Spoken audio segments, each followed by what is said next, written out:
இந்த கொஸ்டினை பாருங்கள். தமிழ்நாடு மாநில பேரிடர் மேலாண்மை ஆணையத்தை பற்றி கொஸ்டின் கேட்டிருக்காங்க. பேரழிவுக்கான எதிர்வினைகளை ஒருங்கிணைத்து அபாய குறைப்பதற்கான இது பொறுப்பு. சரியானதான் ஸ்டேட்மெண்ட் தான். விளக்கமே பேரிடர் மேலாண்மைக்கான விளக்கமே இதுதான். பேரிடர் மேலாண்மை செயல்பாடுகளை கண்காணிக்கும் தலைவராக தலைமைச் செயலாளர் செயல்படுகிறான் இருக்குது. தப்பு. தெரியல, முதலமைச்சர் தான் செயல்படுகிறார். டேரெக்டாக அப்படியே ஸ்கூல் புக்கில் இருக்குது, என்ன இருக்குன்னு பார்க்கலாம். அப்போ 2 தப்புங்கிறப்ப இதையும் ஆன்சர் இல்லை அப்படிங்கிறத என்ன செய்யும், அடிச்சிட முடியும்.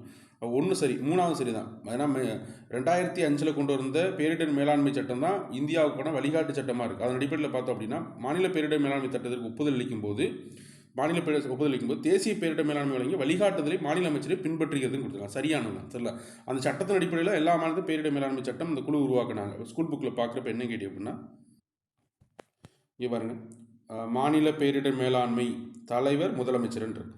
தெரியல, அதுக்கடுத்து பேரிடர் மேலாண்மை துறை, காவல்துறை, வனத்துறை அப்படின்னு இருக்கு. யார் வரமாட்டா அதில்? இவர் வரவே மாட்டார். தெரியல, தலைமைச் செயலாளர் அப்படிங்கிறது வரவே மாட்டார். மாநில பேரிடர் மேலாண்மை துறைக்கு தலைமை தாங்குவோர் முதலமைச்சர் தான். தெரியல, மிக முக்கியமாக செயல்படக்கூடிய ஞாபகம் வச்சுக்கணும். தெரியல.